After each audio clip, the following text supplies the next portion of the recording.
Ladies and gentlemen, welcome to the Good Roads Podcast. I am Jared LeMay here with Thomas Barakat, and boy, are the next few weeks leading up to the 2023 Good Roads Conference going to be exciting. We'll be dropping 2 episodes of the podcast in the next couple of weeks, featuring speakers from the conference. The conference app has released for those attending the conference, and study tours are filling up fast. Did I miss anything, Thomas? I think you got it all, Jared, as usual. As usual, awesome. Okay, today we are excited to have Brent Toderian, a renowned urbanist and city planner, as our special guest. Brent has over 30 years of experience working on urban design and transportation projects in cities around the world, including Vancouver and Calgary. He is also the founder of the urbanism consultancy TODERIAN UrbanWORKS and a sought-after speaker and commentator on urban issues. Today, we'll be discussing some of the most pressing issues facing the transportation industry and how cities can plan and design their roads and transportation systems to better serve their communities. Welcome to the Good Roads Podcast, Brent. It's fantastic to have you here and to get everybody prepared for your session at the conference. Thank you. It's great to see you both. Excellent. Let's start things off a little bit light. Can you tell our listeners a little bit about yourself? Well, you did a pretty good job there. I'm a city planner. I often get described as a transportation specialist, which I'm not. But my perspective is you can't be an expert on cities without being an expert on urban transportation. So transportation is one of many elements of city building that I do deep dives on in my work and in the conversations I have with communities and civic leaders and such. So I'm an unapologetic and aggressive generalist about cities. I love every aspect of what makes cities work better or worse. And that plays out in my career, my practice. I started my first, I've been at this for 31 years professionally. The first 10 years was predominantly in Canada. About 2/3 of that time has been in the private sector. And most recently, I advise cities. I don't even call myself a consultant. I call myself an advisor. I advise cities all over the planet on any issue that relates to more successful and better, more sustainable, more healthy, more resilient city building. So yes, that covers transportation, but it covers every other element you could think of in terms of positioning cities for greater success. And I was chief planner of Vancouver for 6 years, and so I often get asked to talk about Vancouver planning. But and because it is such a high-profile city in the context of not only city planning but urban transportation. But I often point out that was just 6 of my 31 years. So let's not just talk about Vancouver. Thank you very much. Although I do live here, and I have lived here for I have lived here for 17 years since I first moved here to become chief planner in 2006. Okay. And you actually got your start in Ontario, I think, if I remember correctly. Correct. I was born and raised in Ontario. Town of Perth, Ontario is my hometown. Went to Hamilton for high school, went to the University of Waterloo for my city planning education. The first 10 years of my career was probably 60%, 70% Ontario-based, and the rest Canadian-based. In Kitchener-Waterloo, Cambridge, Toronto, Guelph. I lived in all of those cities. So for the Ontario crowd there, I often go back and do work in Ontario, lately more virtually than physically. But it's always nice to go back because that was the first 9 or 10 years of my professional career. Oh, good. Yeah, that's good. I'm sure our audience and our delegates will be very happy to know that you understand the Ontario context quite well. This is where you kind of got your start. So glad to hear that. So why don't we move past the introductory portion here and kind of just get into it.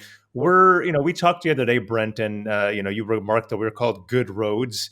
And I think that we kind of talked about talking about what's the difference between a road and a street, and you felt that there's a lot to mention here. So why don't I just kind of ask you that? What is the difference between a road and a street, Brent? Why don't you tell everyone listening that? Well, yeah, before you get into that, I think that'll be really interesting because about a year ago, last year's conference, we had Charles Marone on to discuss his thoughts. I'd be interested to compare and contrast how both of you approach this. Well, I suspect there might be some similarities. To make it even goofier, I think I asked you some questions about both of the words in your title, what do you mean by roads and what do you mean by good? Because, they're both of them are pretty subject to interpretation. I have often differentiated roads and streets. I've never known whether I've done it properly. It's kind of like, when you ask someone what the word literally means these days. But my interpretation of streets versus roads has always been that streets are more urban, roads are more rural. Roads are more moving vehicles. Streets are more multimodal and multi-purpose. Roads are horizontal. Streets are three-dimensional because it includes the buildings that actually frame and create the urban space for the street. And as I say, streets do a lot more than just move people. They certainly do a lot more than move cars, but more importantly, they do a lot more than even move people because they're not just about movement. They can be, and when you're designing and conceptualizing the operation of a street and all the things it does, all the definitions of success for a good or a great street, there's a lot more than just how many vehicles you move in an hour. Right. Or even just how many people you move in an hour, because it ain't all about movement. One of the things I often say is that the sophisticated cities out there in recent decades have had the epiphany that streets aren't just about moving vehicles. They're about moving people. And as soon as you think about moving people as a success, you realize that there's a lot better ways to move people than in their cars. And thus the whole conversation about multimodal, active transport, etc. But that's first generation epiphany. Second generation epiphany is streets are not only just about moving vehicles, they're not even about moving. And so necessarily, so you can have these tensions around, for example, do you create space for people to move or spaces for outdoor seating during the pandemic, for example? Those are both completely legitimate intentions and definitions of success for an urban street. And often the idea that you're trying to move people as efficiently as possible flies in the face of how streets actually work successfully, because I use a term called sticky streets to describe the idea that great streets, good streets, actually slow people down, make them want to linger, make them want to window shop or say hi to their neighbor or check out the menu on that restaurant with the great outdoor patio. And that makes a street sticky instead of, the opposite of sticky might be Teflon streets, where God help you just want to get through that street as quickly as possible for various reasons. So I think there is a difference between the two words. When I look them up in the actual dictionary, there does seem to be a differentiation relative to more urban and more rural. But I think it's more than that. As I say, streets are places. And roads are usually something with a single purpose, to move traffic, to move vehicle traffic in particular. I'm not sure if everybody sees it that way. And certainly it can, there's a lot of people out there that use the two words interchangeably, but I don't. That's a pretty interesting differentiation. And I guess one we all agree with, actually. And a lot of what you talked about there, actually, I looked at, like I told you earlier, the How Cities Make Us Sick from the National, and a lot of your portion of that was in Medellin, Colombia, and the streets there. A lot of what you talked about were different ways of not necessarily moving people, but creating a community and allowing people to move around without being vehicle based. Right. So I guess like for forever, for centuries, for longer, streets were the number one almost single public realm of a city, public space of a city. They did everything, and movement was actually secondary to commerce. Would have been the primary definition of success for a street. And at a certain point, we became so obsessed with movement, and particularly car movement in the 1950s, 60s, 70s, that we took these incredibly complex, diverse, fascinating public places and made them almost single purpose, almost. And there are some roads that are single purpose. If somebody's walking there, you think, what are they doing there? Are they lost? They may be in danger. That's how badly we've designed that single purpose place that it doesn't make sense for anybody else to be doing anything else there. Well, it's kind of funny too, because you look at Canada, and we're such a stretched out country. Like cities are far, far away, and they build highways to join these cities, but it just seems like those highways have leaked into the cities, and it's Right. become less of a community and more. And I mean, you see these in movies in the States. Like I'm a parent, so I know the movie Cars very well. And in that first movie, it was all about Route 66 and Right. being bypassed by the highway and not going through these communities anymore. So everybody was all about just going fast, and what was streets now became roads. Right. And in that movie, because I know it well because my kids have watched it 100,000 times, they never used the word street, I don't think, now that you mention it. It was always, fix the road in that. Right. But that is a more urban street, although urban might be an overstatement for the town they had there. Yeah. But it had urban conditions. It did more things than move people. Whereas the evil bypass was single purpose. It was Teflon. And the road that they were trying to fix, that they had Lightning McQueen trying to fix, was trying to be a sticky road because they wanted you to go in and buy tires. Boy, that's the most, or bumper stickers. That's the most I've ever talked about that animated movie on an urbanism podcast before. But it actually it does illustrate the point of a sort of a Teflon space versus a sticky space, a sticky place. Yeah. That wants to slow you down and pop in and not just try to find the interchange again. So I think it's an important distinction, because where the problems have happened in our city is when we've tried to put roads in urban places, and perhaps streets in rural places, but that's less of a problem because we haven't really tried to do that very much. The problem is when you take the bypass road and run it through the downtown, and you make essentially a highway running through the downtown, a bypass road, because some traffic engineer had only one definition of success: to move people probably to the interchange as quickly as possible. And not people, vehicles, and not even just cars, trucks, and it was about commerce in the sense of interstate commerce, not local commerce, buying some milk or bread. So it took a fundamentally rural, not even rural, it's not even fair to call it rural. It took an anti-urban thing like a highway and put it right through your urban condition. And that did so much, I don't need to tell you, that did so much damage. That's not what was in the Lightning McQueen movie, because they did a bypass instead. But in many cases, towns actually took the highway right through the town, and it became the new main street. But it wasn't a main street anymore; it was a highway. So and I'm sure Chuck has talked about a lot of that, because it's not uniquely American, but American cities and places did it more than any other place. In Canada, we've had examples of that too, not as bad as America. Our ministries of transportation are not as bad as the DOTs in the States, but that's a low bar to compare ourselves with, because we're not as bad as the worst place on earth at this.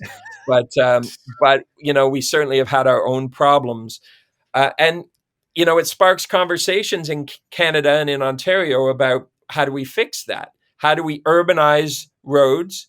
How do we make them now more multimodal? That's the whole complete streets movement. How do we tear down the highway? Do we bury the urban highway, which is an oxymoron? Do we tear it down and replace it with an underground tunnel like some cities have done, Boston, Seattle, etc.? Or do we just recognize we can get rid of it because we didn't need to build it in the first place, which cities like Vancouver show you, because we never built them, right? And then you see it play out in the conversations in Toronto politics right now. Do you spend all that money rebuilding the Gardiner, which was a mistake in the first place? The East Gardiner specifically, not the whole Gardiner. So it's playing out in conversations about city building, and that's why when I'm having a conversation with an organization that calls itself Good Roads, I want to have that conversation of, well, what places are we really talking about? Are we talking about roads and streets? Are we talking about them different places? Are we really embracing everything a street is, or primarily the transportation function? And then we can start talking about what we mean by good, and good for who? Good for everybody, good for the future relative to sustainability and climate change. And why, by the way, is it only good? And why isn't the standard great? Why isn't your organization called Great Streets instead of Good Roads? I'm not trying to redesign your whole organization for you, no, we already did that last year. It raises some really interesting questions about who your constituency is, what your goal, what your definition of success is as an organization, and it parallels with a conversation that's happening right now with all of the professions anyway. The transportation engineering and transportation planning professions, the city planning professions, for the last couple of decades, we've been going through that conversation, rethinking our own definitions of success, and having some really tough turning point level conversations about how we need to change moving forward. So I'm not just picking on your title. I like your title because it's a great conversation starter that's part of this whole turning point we're having in the city building conversation anyway. There's a lot of good points there and a lot to unpack. Yeah. And I mean, that's mainly why I brought up Medellin as well, is because they had these conversations about, should we have this? And from what I saw, should we have this? Should we not have it? Can we repurpose it? And one of the things that I picked out of that episode was the gondolas that they repurposed. And then it also, in terms of moving people, the escalators. Yeah. That's a rethink of what transportation infrastructure is. Right. Exactly. They were rethinking their streets and their roads. Absolutely. They were making them multimodal. They were putting in bike lanes. They were putting in bus only lanes for BRT, bus rapid transit. They were building light rail at the same time. They were doing all the normal boxes to check for moving more people with less space and less public money and fewer emissions and less pollution.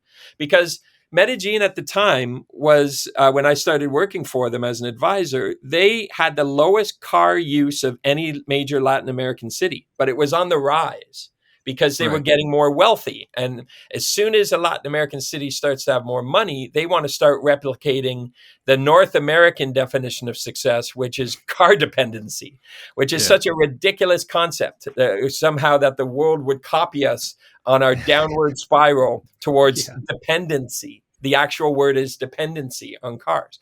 But, one of the things that I advise them on is send the message right now that if people have more money and they want to spend it on more cars, you're not going to build more roads.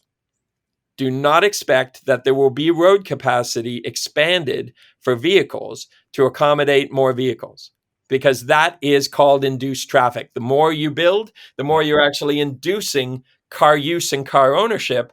And they don't have much that they could tear down other than low-income communities in order to make more space for cars. And so my advice to them was get out in front of it, tell the whole marketplace, nobody can tell you not to buy a car with your money now, but there will not be more road space for you.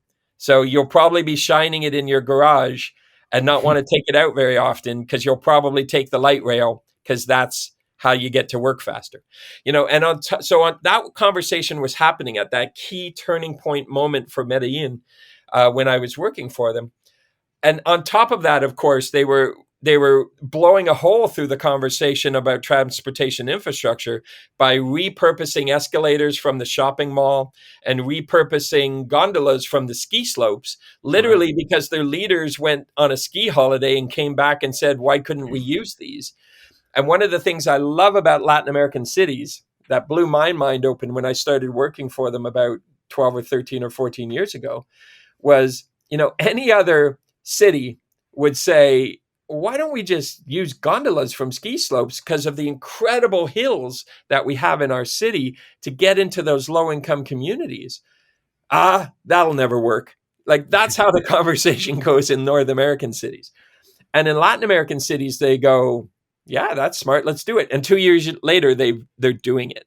That was one of the things you said in that interview, was that Latin American cities, they take a good idea, they find the money, and they build it fast. With North American cities, it seems we're just so bogged down in bureaucracy Well, that, it's not bureaucracy. well, they sit there and It's a debate things risk averse forever. culture. Right. It's a mentality of new ideas. And the funny thing is, there's a lot of new ideas out there that are bad. So I'm not someone who says new ideas, new ideas, new ideas. Right. But what I say is they've got a talent for knowing a good idea when they hear it, recognizing it's not just a good idea, but a cheap idea, because they do not have all the money in the world. I work for some of the poorest cities on the planet and some of the richest cities on the planet. And watching the difference in terms of creativity is striking in those two kinds of cities. And they know that because of various reasons, including the fact that mayors can only run for one term at a time, and can't do two terms in a row, they're very motivated in getting things done fast. Very motivated. And so it's a completely different mindset of thinking outside of the box, doing things more cost effectively, and just doing it faster. It's a culture. And I don't think it's bureaucracy. Bureaucracy is a word that gets applied to a symptom. It's not the root cause. That's why I spend so much of my time with the cities that I work with, not just helping them write better plans, creating new processes. We create new culture. We actually work on culture of risk aversion versus out of the box thinking. And, we talk about the difference between successful cities is not more money. It's less excuse, and how you have an actual culture of energy instead of excuse, experimentation and learning, rather than risk aversion, right? And so I literally work with cities to try to create that culture, because then you can get your good ideas done. I always say the good ideas are the easy part. It's getting it done. That's the hard part. And we see that play out. You look at what Medellin did with their gondolas compared to here in British Columbia, the debate that's gone on for decades, literally decades, about a gondola up to Burnaby Mountain would be a Canadian example of that technology. And we've had decades of just not getting it done. Well, and Even that though seems everybody almost, says, it sounds like a good idea. Why aren't we doing it? Right. So, well, it seems like a uniquely Canadian idea, especially for BC, like with all the mountains out there and the difficulty in moving around. Right. And in other cities, you can use that technology to get past slope. You can use it to get past just distance. I did an interview. Paris is doing it to get past some of its carscape, no person's land, that is just too far to go. So it's not that they have hills, because it's pretty flat, but they've created all this carscape that it's almost impossible to cross. So gondolas become a way to bridge that distance, right? There are cities all over the world that are doing things in an innovative ways, fast ways, and there are cities that are not. And it's funny that it's the former cities that call me. The cities that are already doing innovation for some reason end up being the ones who call me, because they know what innovation can do and they want to go even further. The cities that are risk averse don't call me, because I'll probably just make them feel bad about themselves about not getting things done. And so, the innovative cities get more innovative, and the stagnating cities just stay more stagnant. So, Brent, what have you seen? So we talked about Medellin, we talked about, how that would apply to, British Columbia. You mentioned Paris. What have you seen internationally in terms of good ideas that could be applied to Ontario and on the Ontario setting? I know Ontario, it's a huge place. I can't just say Ontario. You could, focus on whichever part. But what are some of these ideas that could be applied here? So someone from Ontario listening, some of our members, a mayor, a councillor, director of public works, all these people. What could they take from what you've seen, and all these innovative places? And just to tack onto that too, we need to keep in mind that our delegates, especially at this conference, are going to be from very small towns up to Toronto. So we've got a wide bridge there. If there are a couple of different solutions, or if there's maybe one blanket one. No, there isn't. But it starts with an attitude shift, which is why we started by what might have seemed like a superficial conversation about your name. The actual starting point of better ideas and better decisions is to rethink your definition of success. When I look at what cities around the world are doing, let's look at what they did during the pandemic. we had North American cities that were slow and reluctant in creating space for people by closing off streets to cars during the pandemic, for people to get to work safely, to get exercise when we were sort of feeling like we couldn't go out, but we were able to go outside very easily. And then the whole conversation about transforming street space for outdoor patios for restaurants so that they literally wouldn't go out of business during the pandemic. North America was slow and timid on that. European city, Latin American cities were fast and creative, but still thinking sometimes in a temporary way. The European cities were by far the best at acting quickly, acting creatively in repositioning street space for people and not just for movement, and do it in a way that they are in right up front intended to be permanent, because their line was, we're doing it faster now, but we were planning on doing this anyway, because even if there wasn't a pandemic, we would be doing this for air pollution, quality of life, livability, economic development, and just basic urban success. We're just doing it faster now because we're in a global emergency relative to a pandemic, but it is permanent, right? So the difference in attitude, whereas North American cities, I literally heard politicians say, okay, are we done now? Can we put the road back the way that it was? What a missed opportunity. What a small way of looking at your big urban challenges, right? And so it is literally, what I've experienced is that both with leaders, but with communities in general, because you can get leadership from the community, can get leadership from elected officials or senior staff, or both. You need to have that epiphany, that aha moment where people do start to see success differently. This isn't about, North America is one of the only places on the planet that really sees streets as roads, as places to move vehicles, as opposed to places, probably the most important public space in your city, public places in your city.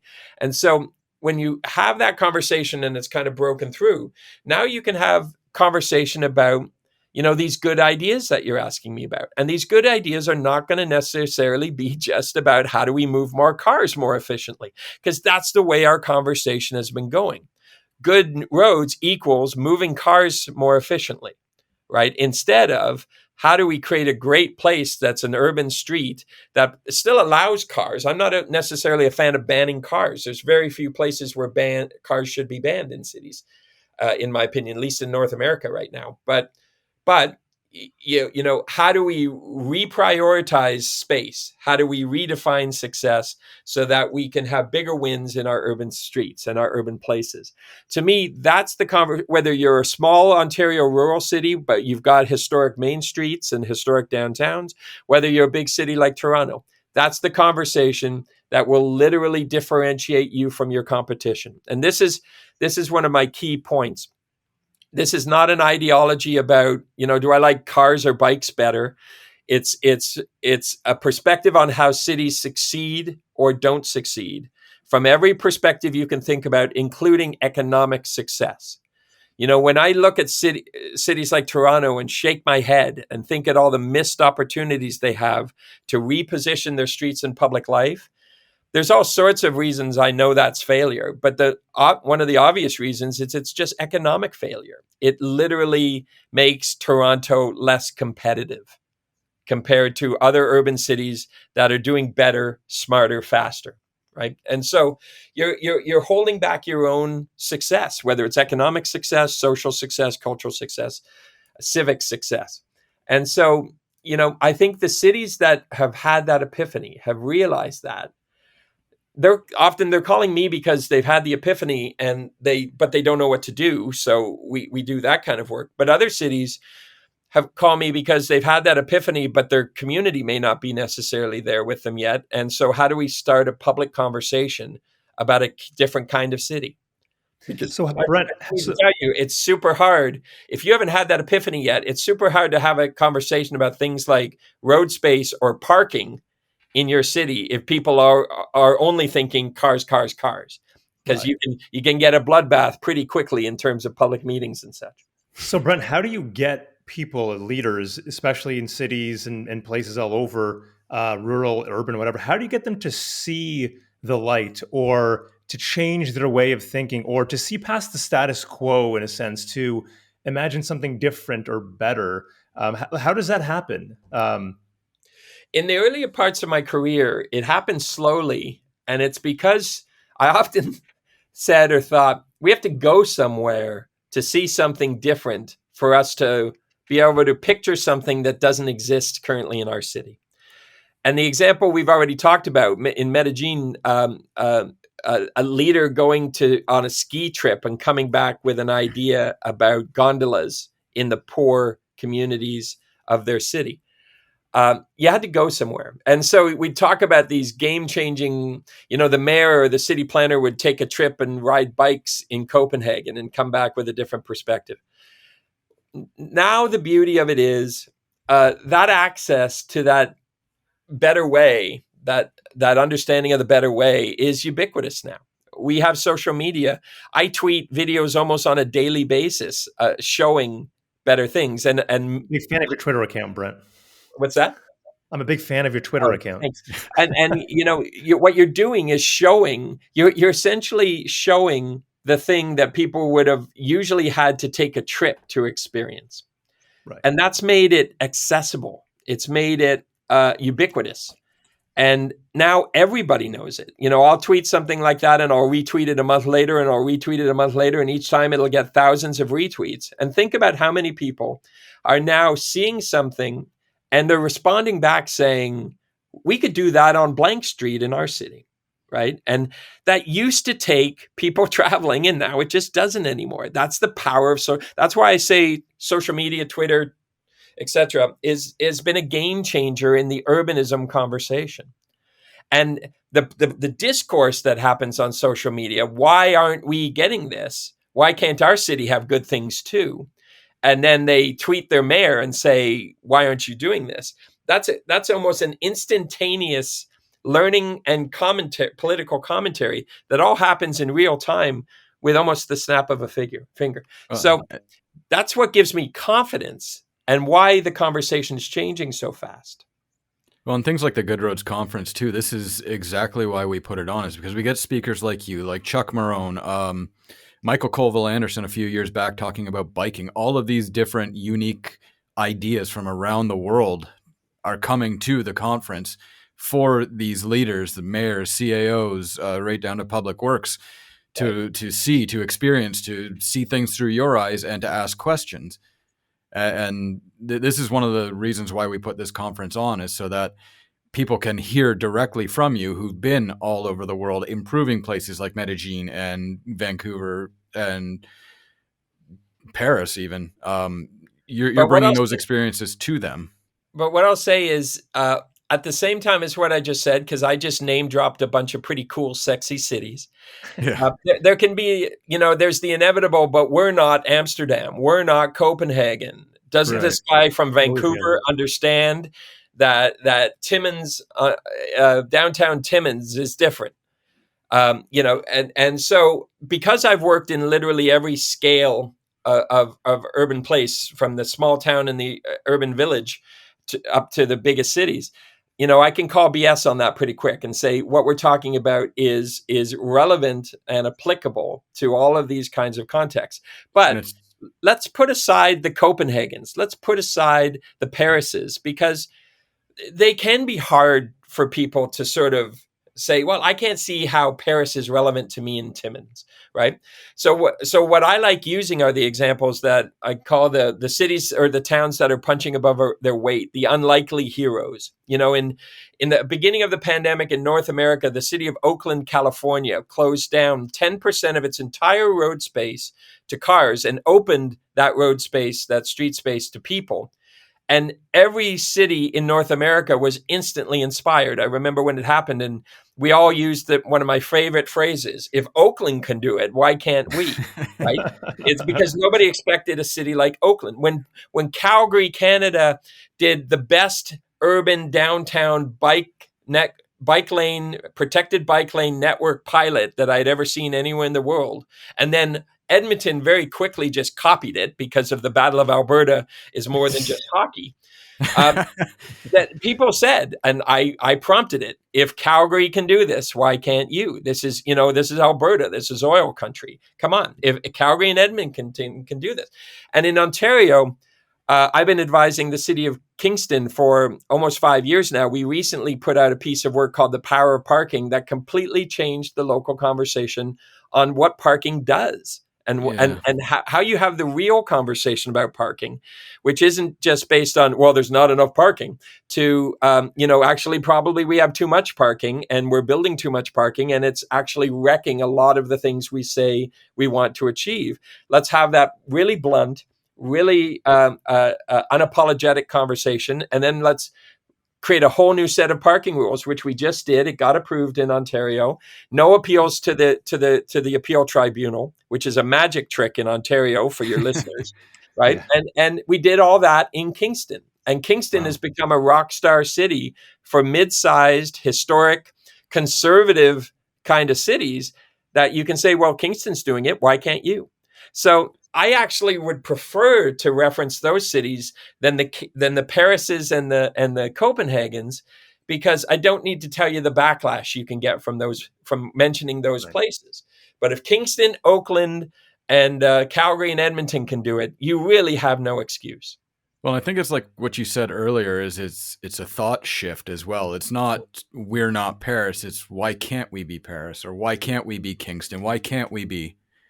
Because everybody has the propensity to not be those cities, but to take those ideas and apply them to from those cities. Yes, exactly. You will never be Paris, Toronto. No, but you don't have to be. You don't have to be Paris. And you will never be Vancouver, nor do you want to be. Exactly. But every city can learn from every other city and be inspired by them, and then apply that inspiration to their local context. That's basically what I do in all my cities. But I mean, your example about Kingston, you're not Paris, you're Kingston. And Kingston has a certain charm to it. I used to live in Belleville and we'd go to Kingston all the time. And with all the parking around there, I remember Princess Street was such a pain to drive down because the parking was so weird and it sort of blocked off the roads. But that was probably a decade ago. And I'd be interested to go back and see what they do with parking and everything like that. I've got to go see my uncle sometime this summer. So I'll be looking out for that when I go to Kingston. Well, it's interesting. You mentioned Princess, which in Kingston, which is going through. I've been, as I say, working with them for a number of years. It will be very different than the last time you saw it, and not because of the horizontal of the street or the road. It's a street in that context, but because the entire corridor is transforming as an urban multimodal place. And so you can loop right back to the way we started this conversation. Is it a good road? No, it's becoming a great street. And that's not just about movement. That's about all the people who are living on Princess now, because we're building housing, dense housing to frame the street, and a public realm that makes it a great place to get around no matter how you're getting around. And so now it's a three-dimensional place for people. And it's becoming more and more of that every year, rather than a horizontal space for cars.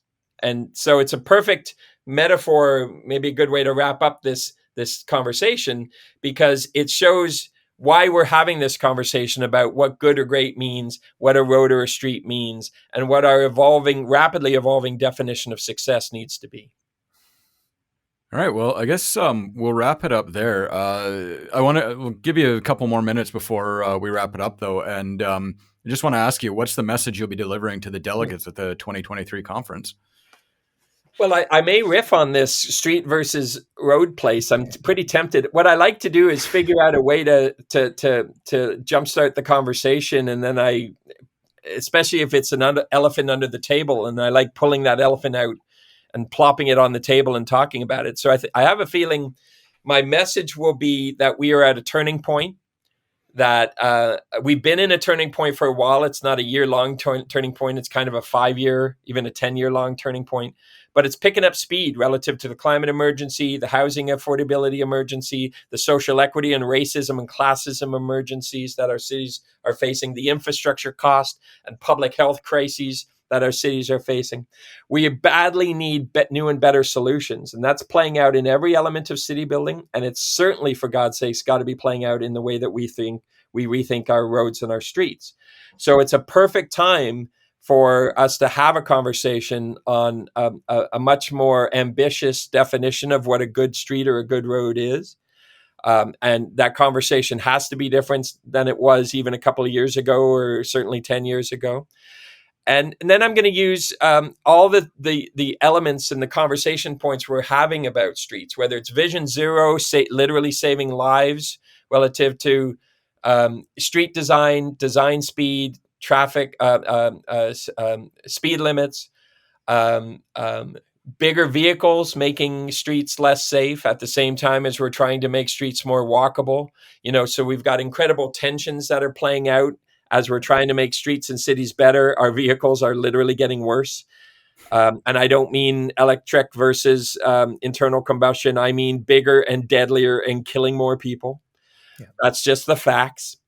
And we'll talk about complete streets. We'll talk about multimodal. We'll talk about, and I think a conversation about some of these big urban projects where our cities are faced with in Ontario and Canada, ranging from, making our main streets more livable for people to reconsidering things like the East Gardner, and other big examples like that. In Vancouver here, it's the tearing down of the original viaducts that predated the urban highways that we thankfully never built.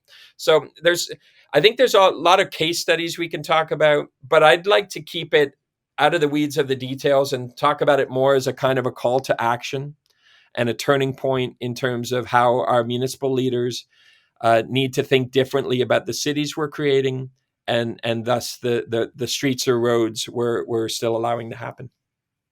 Terrific. That's a lot of great information. And I guess we'll wrap it up there. But before I wrap it up, I just want to let everybody know that even though we've been spending a lot of time discussing the conference, Guelph Road School registration is currently in full swing, ready for May 1st start, and boasting courses such as Introduction to Plan Reading and Contract Interpretation, Overview of Municipal Road Design, and the much renowned TJ Mahoney Road School, which helps set you up for a Certified Road Supervisor designation. And you can check out all of those courses and many more at goodroads.ca/education. And Brent, thank you so much for joining us. It was fantastic to hear you discuss roads and streets and the differentiation between that and possibly a Good Roads name change in the future. Now I'm gonna want to find out how I was different or the same from Chuck. We can have that conversation over drinks later. Definitely. And be sure to follow us on Twitter. Follow Brent on Twitter as well. Get on there with Thomas. He loves to. he mentions your Twitter feed a lot. Check us out on Facebook, LinkedIn as well, and Instagram for up-to-date information on everything happening at Good Roads. If you're watching this on YouTube, give the video a thumbs up and remember to subscribe, because it's not just the podcast that goes up here. We offer tons of great content to help you run your municipality as efficiently as possible. Also, leave a comment, give us your feedback. We love to hear from you. And until next time, everybody, take it easy.